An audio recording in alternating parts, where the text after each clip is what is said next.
Yes, hello po mga sis. Ngayon po ay meron po tayong ginayak na niluto. Iluluto po ang ating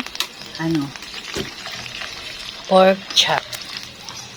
Pork steak po, ayan. Super dali lang pong iluto ito mga sis, mga idol. Kailangan lang po natin ng ating ingredients para mag-marinate. Pork chop, syempre, ang unang-unang natin. Tapos, ang bawang, sibuyas, paminta, laurel, toyo. At ang pinaka-importante po ay ang kalamansi. Ayan mga sis. After 30 minutes ko pong binabad, ayan, itirito ko naman po ngayon ang ating pork chop. Ayan po. 30 minutes ko po muna siyang binabad. Ayan, after po niyan, pitirito ko po, ayan. Ayan po. Kailangan po maging medyo brown yung po natin, pork chop. Para po mas lumasa po siya.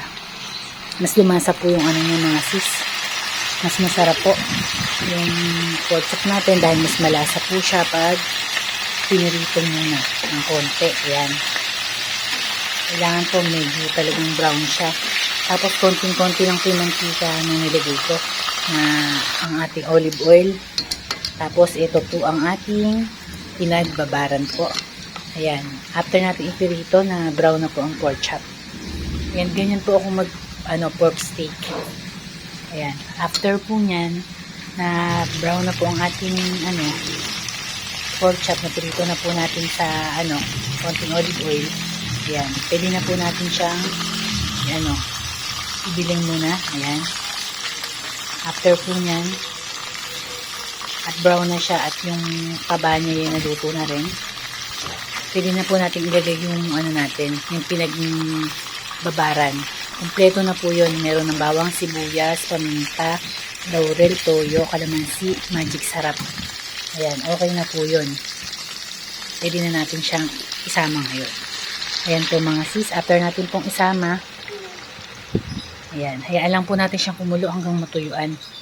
Ganyan po ginagawa ko.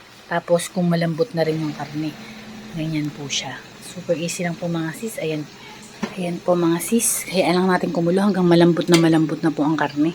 Ganyan po ginagawa ko. Medyo patutuyuan po ng konti. Para konti na lang po yung sabaw niya. Nagiging sauce na lang po.